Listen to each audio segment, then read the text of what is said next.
Dear students, आज हम discuss करेंगे केमिस्ट्री का फर्स्ट चैप्टर जो कि है बेसिक कॉन्सेप्ट्स।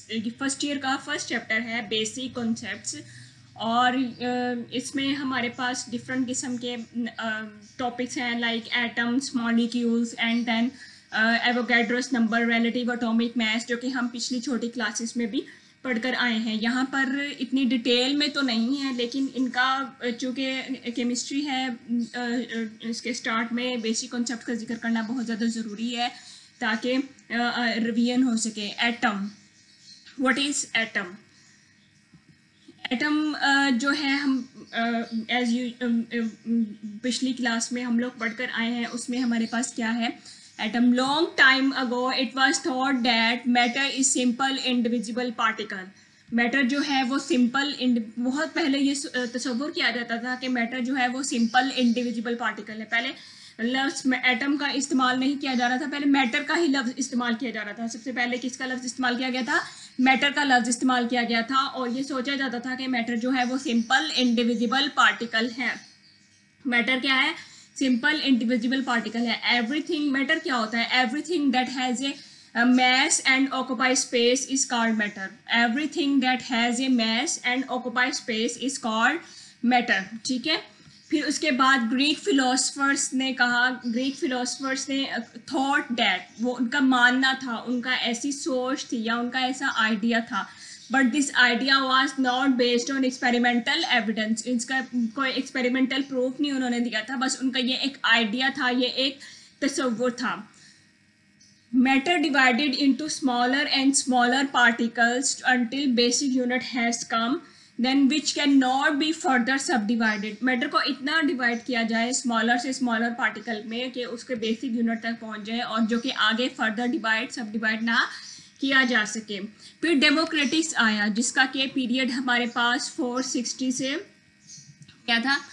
460 से 370 BC था। डेमोक्रेटिक्स का जो पीरियड था वो 460 से 370 BC था। उसका क्या है? Called this particles atoms. उसने इनको एटम्स का नाम दिया था, drive from the word Atmos. कहाँ से? एटमोस से ये वर्ड डिवाइड किया गया था, विच मीन्स इंडिविजिबल। बात वही है कि पहले जो फिलोसफर्स या साइंटिस्ट बात कर रहे थे कि मैटर जो है इंडिविजिबल है, लेकिन उसने मैटर की बजाय इसका जो लफ्ज़ यूज़ किया था वो एटम यूज़ किया था, जो कि डिराइव कहाँ से किया गया था? एटमोस से डिराइव किया गया था, मीन्स इंडिविजिबल, जिसका क्या मतलब क्या था? इंडिविजिबल, जिसको मज़ीद तकसीम ना किया जा सके। फिर इन लेट 17th सेंचुरी, मतलब 17th सेंचुरी की जो लास्ट की दहाई थी, उसमें क्या कि द क्वांटिटेटिव स्टडी क्या किया गया था? क्वांटिटेटिव स्टडी की गई थी। Composition of pure substances, few elements were the components of the many different substances.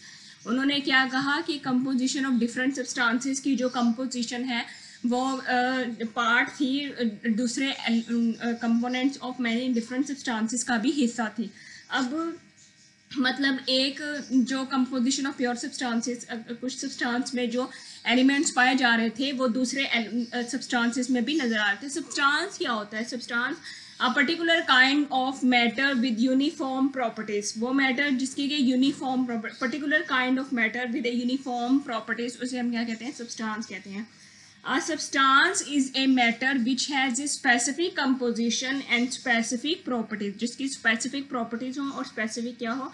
Composition हो। Every pure element is a substance, and similarly every pure compound is a substance. अगर हम बात करें, iron is an element, hence also a substance. Iron एक element भी है और वो क्या है? एक सब्सटेंस भी है। अगर हम वाटर की बात करें तो उसे हम सब्सटेंस नहीं कह सकते, ये पर्टिकुलर तौर पर फिजिकली तौर पर क्या होते हैं? सॉलिड होते हैं। सब्सटेंस क्या होते हैं? फिजिकली तौर पर सॉलिड होते हैं। वाटर को हम सब्सटेंस नहीं कहा जा सकता।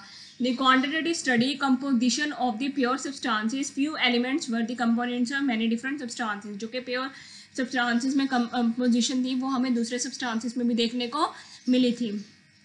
फिर उसने कहा it was also investigated that how elements combine, elements किस तरह से कंबाइन करते हैं, फॉर्म कंपाउंड्स, और वो कंपाउंड्स बनाते हैं, एंड देन ब्रोकन डाउन, वही कंपाउंड्स जब ब्रेक डाउन करते हैं अपने कॉन्स्टिट्यूट्स एलिमेंट्स में।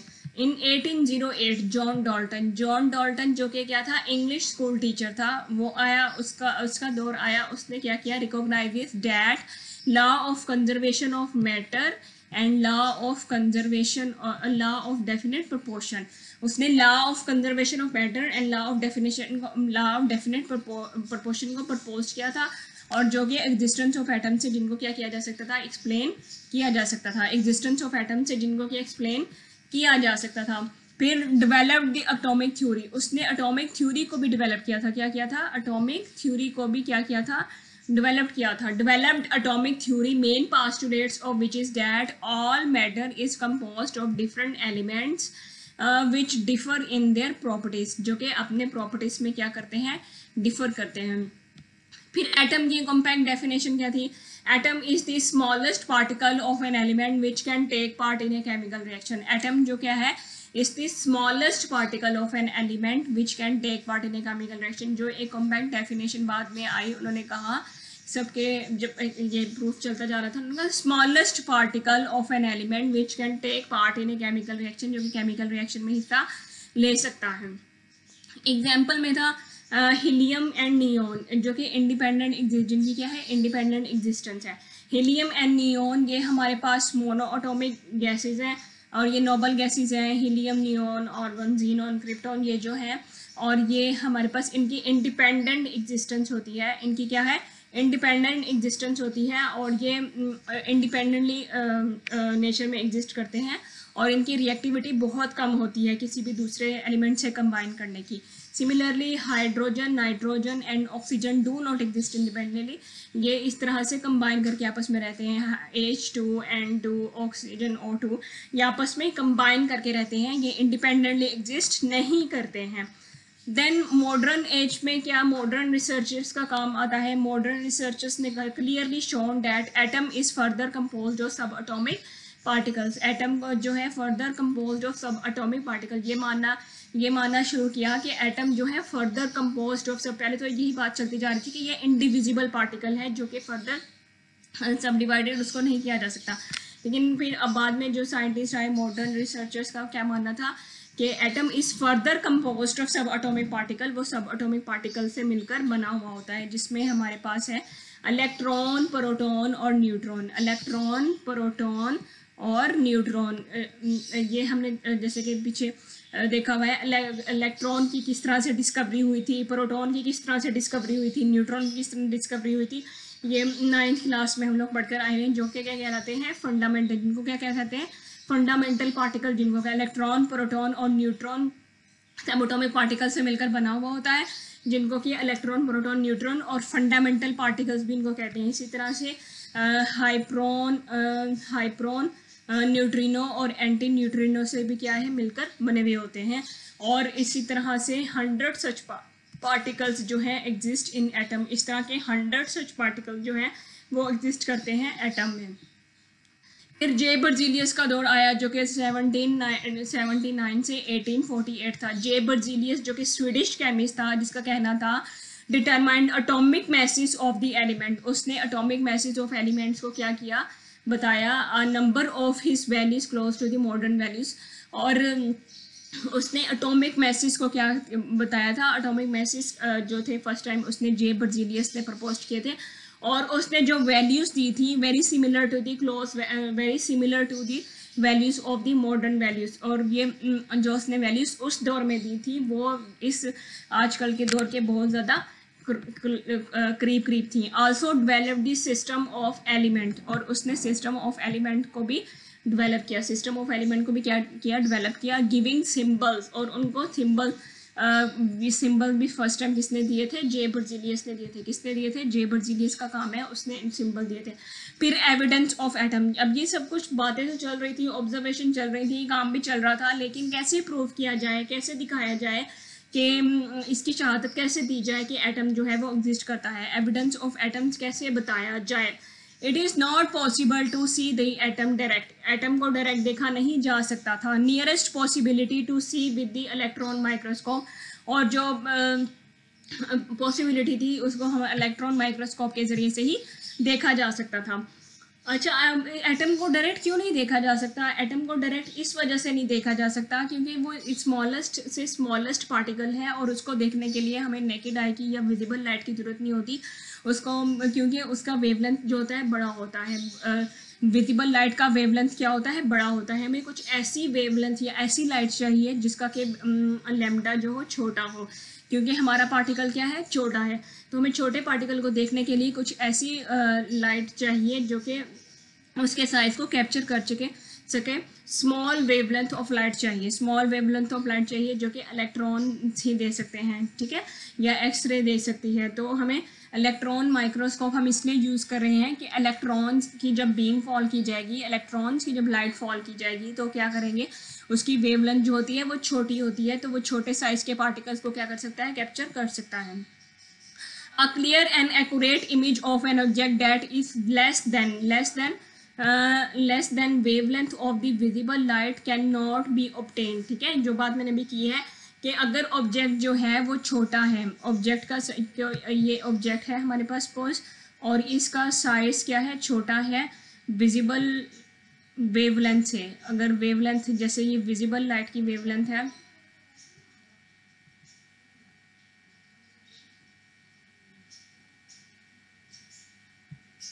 विजिबल लाइट की वेवलेंथ से ये ऑब्जेक्ट क्या है? हमारे पास बहुत छोटा है। हमारे पास ये ऑब्जेक्ट क्या है? बहुत छोटा है। हमारे पास ये ऑब्जेक्ट क्या है? विजिबल लाइट की वेवलेंथ से बहुत ज़्यादा छोटा है, जिसकी वजह से हम उसको देख नहीं सकते। तो इस छोटे वेवलेंथ के छोटे ऑब्जेक्ट को कैप्चर करने के लिए हमें जो वेवलेंथ चाहिए वो विजिबल लाइट की नहीं बल्कि ऐसी वेवलेंथ चाहिए जो कि स्मॉल लैम्डा रखती हो, स्मॉल वेवलेंथ रखती हो, ठीक है। ऑर्डिनरी माइक्रोस्कोप, जो ऑर्डिनरी माइक्रोस्कोप जिसको कि हम कंपाउंड माइक्रोस्कोप भी कहते हैं, लाइट माइक्रोस्कोप भी कहते हैं, क्या कहते हैं? Ordinary microscope can measure the size of the object about around 500 nanometre, और 1 नैनोमीटर किसके इक्वल होता है? 10⁻⁹ के मीटर के इक्वल होता है। सिर्फ 5 छोटी से छोटी ऑब्जेक्ट जिसको वो कैप्चर कर सकती है 500 नैनोमीटर तक ही सिर्फ कर सकती है। अब हमारे पास आता है इलेक्ट्रॉन माइक्रोस्कोप। इलेक्ट्रॉन माइक्रोस्कोप में हमारे पास है object of size of atom observe in electron microscope use beam of electron instead of visible light। ये मैं आपको बता चुकी हूँ because wavelength of electron is much shorter than visible light। हमें ऐसी wavelength चाहिए जो कि छोटी हो, इसलिए वो electrons की beam उसके अंदर इस्तेमाल की जाती है instead of visible light। और यहाँ पे हमारे पास एक डायग्राम है जो कि इलेक्ट्रॉन माइक्रोस्कोप के अंदर ली गई है, ये वाली और ये वाली। ये मैंने खुद से कलेक्ट की है आप लोगों को मज़ीद फर्दर एक्सप्लेन करने के लिए, ठीक है। और यहाँ पे ये ग्रेफाइट का इमेज लिया गया है, ये जो बुक में इमेज दिया गया है ये ग्रेफाइट का इमेज है। Shows electron microscope photograph of a piece of graphite which has magnified around 15 million times. इसको ये जो हमें नज़र आ रहा है इसलिए नज़र आ रहा है कि इसको 15 मिलियन टाइम्स तक मैग्नीफाइड किया गया है, इसको जूम कर कर दिखाया गया है 15 मिलियन टाइम्स, इसलिए ये नज़र आ रही है। The bright bands are layers of carbon atom. इसमें कुछ डार्क बैंड्स हैं और कुछ हमारे पास क्या है? लाइट बैंड्स हैं। लाइट बैंड्स किसको शो कर रहे हैं? कार्बन एटम्स को शो कर रहे हैं। लाइट बैंड किसको शो कर रहे हैं? कार्बन एटम्स को शो कर रहे हैं। ये हमारे पास कार्बन एटम्स हैं।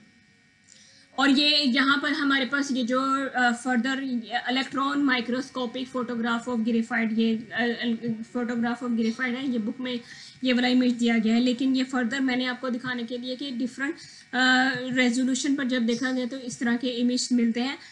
तो ये मतलब हाई रेजोल्यूशन पर हमें इस तरह के ये कहा कि 15 मिलियन टाइम्स मैग्नीफाइड किया गया। ये जो हमें इमेज मिला हुआ है ये 15 मिलियन टाइम्स पे जाकर उसको मैग्नीफाइड किया गया तो मिला है, और जिसमें कि डार्क बैंड और लाइट बैंड नज़र आ रहे हैं। और ये कम रेजोल्यूशन पर ये वाले हमें इमेज मिले हुए, ये वाला और ये वाला इमेज जो है हमें कम रेजोल्यूशन पर मिले हुए हैं, ठीक है। अब मैंने आपके माइंड में एक इमेज बनाने के लिए कि इलेक्ट्रॉन माइक्रोस्कोप होती क्या है, हम इसको जुबानी कलामी नहीं सिर्फ पढ़ें, हमें पता होना चाहिए कि इलेक्ट्रॉन माइक्रोस्कोप क्या होती है। तो इलेक्ट्रॉन माइक्रोस्कोप यहाँ पर ये दिखाई गई है, इसके डिफरेंट इमेजेस मैंने कलेक्ट किए हैं।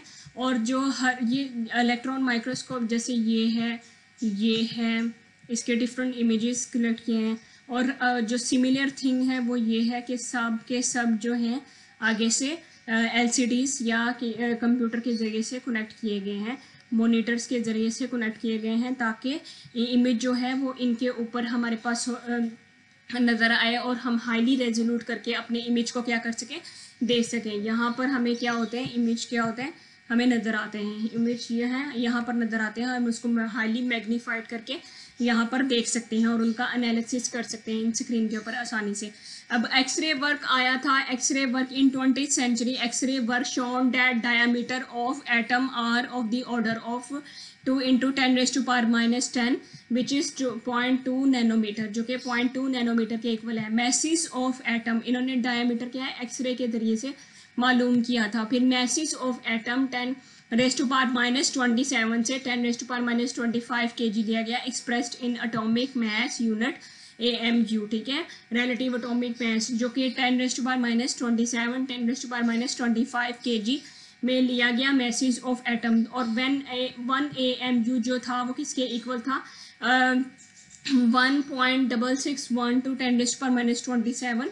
एक जो AMU है वो मैसेज जो एटम है वो हम किस में लेते हैं, AMU में लेते हैं, चूँकि एक बड़ी जो बॉडी होती है उसको हम किलोग्राम में, जैसे हम अपना वज़न करते हैं वो किलोग्राम में कर सकते हैं, वो भी एक रिलेटिव एटॉमिक मास है, लेकिन जो एटम का मास है वो हम AMU में लेते हैं, ठीक है, स्मॉलेस्ट यूनिट। और 1 AMU 1.661 10⁻⁻27 kg की है। We can have an idea by amazingly small size of the atom that a full stop may have 2 million atom present in it। एक फुल स्टॉप जो है उसके अंदर कितने 2 मिलियन, एक फुल स्टॉप के अंदर कितने मिलियन 2 मिलियन एटम जो है वो प्रेजेंट होते हैं। हम इस तरह उन्होंने कहा है कि हम एटम के स्मॉल साइज़ का अंदाज़ा इस बात से लगा सकते हैं कि एक फुल स्टॉप जो है वो 2 मिलियन एटम पर क्या होता है, मुश्तमिल होता है। अब ये हमारे पास XRD है, इसे हम कहते हैं XRD, ये एक्सरे मशीन है और इसको हम डिफ्रैक्टोमीटर भी बोलते हैं, ठीक है, और जो कि मुख्तलिफ सैम्पल्स के डिफ्रैक्शन एनालिसिस करके उसके क्या होती है, उसका आगे से स्ट्रक्चर बताती है, ठीक है।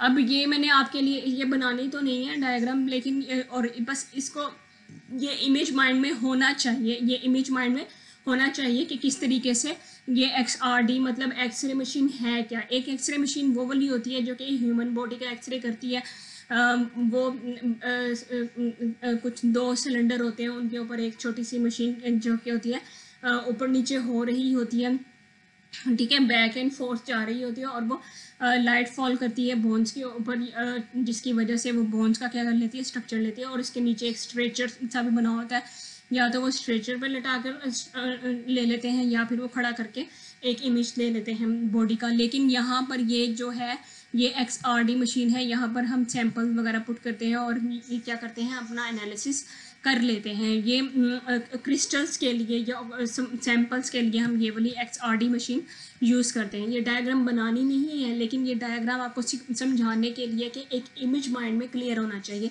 खाली बुक में तो ये डायग्राम नहीं बनी हुई है, लेकिन खाली अगर आप लोग पढ़ते रहे इलेक्ट्रॉन माइक्रोस्कोप के बारे में, एक्सरे के बारे में, तो वो क्या होंगे, आपके माइंड में इतना इमेज क्लियर नहीं होगा, ठीक है। एक्सरे के ज़रिए से 20th सेंचुरी में इन्होंने एक तो इसका क्या किया था, डायमीटर लिया था और उसका मैसेज ऑफ एटम जो थे वो फाइंड आउट किए थे, ठीक है, और जो कि 10⁻⁻27 से 10⁻⁻25 किलोग्राम की रेंज मिली थी, और उसको एटॉमिक मास यूनिट में एक्सप्रेस किया गया था। और 1 एटॉमिक मास यूनिट कितना है, 1.661 10⁻⁻27 kg, ठीक है। अब ये क्या है, ये इसका इंटरनल स्ट्रक्चर दिखाया गया है कि XRD का कि अंदर से ये कैसी है, ठीक है, एक क्लोज इमेज दिखाया गया है। और यहाँ पे इन्होंने बताया हुआ है कि कैसे क्रिस्टल जो है वो लेते हैं और उसका डिफ्रैक्शन पैटर्न कलेक्ट करते हैं। ये हमें मशीन जो है वो क्या करती है, ये मशीन जो है हमें क्या करती है, डिफ्रैक्शन पैटर्न इस तरह का देती है, और इलेक्ट्रॉन डेंसिटी का मैप बना लिया जाता है, और फिर कोई भी मॉडल जो है जैसे क्रिस्टल है या प्रोटीन है, उसका मॉडल जो है वो प्रपोज कर दिया जाता है, ठीक है। ये इसके काम करने का तरीका है, क्योंकि इसको डिफ्रैक्टोमीटर भी कहते हैं। ये डिफ्रैक्शन पैटर्न पे चलती है, डिफ्रैक्शंस देती है। जब डिफरेंट बीम्स एक्सरे की फॉल करते हैं तो वहाँ पर हमारे पास क्या होता है, डिफ्रैक्शंस हमें मिलती हैं। तो इलेक्ट्रॉन डेंसिटी मैप जहाँ पर कहाँ पे ज़्यादा ऑब्जॉर्बेंस हुई है, कहाँ पे कम ऑब्जॉर्बेंस हुई है, तो हमें ये हॉलो स्पेस भी मिल जाती हैं और हमें डेंस स्पेस भी मिल जाती हैं। तो इलेक्ट्रॉन डेंसिटी मैप बनाया जाता है और उसके ज़रिए से किसी भी एलिमेंट का या किसी भी कंपाउंड का या किसी भी क्रिस्टल का क्या होता है, स्ट्रक्चर बना लिया जाता है। चाहे वो प्रोटीन है, चाहे वो क्रिस्टल है, चाहे वो कुछ भी सैंपल है, उसका हम क्या कर लेते हैं, स्ट्रक्चर क्या कर लेते हैं, डिफ्रैक्शन पैटर्न के थ्रू से मालूम कर लेते हैं। तो ये तो था हमारे पास आज का टॉपिक। आई होप आपको इसकी समझ आई होगी। अगर इससे ज़रा भी कुछ फ़ायदा हुआ हो तो मेरे चैनल को सब्सक्राइब करें, लाइक करें और शेयर करें। थैंक्स।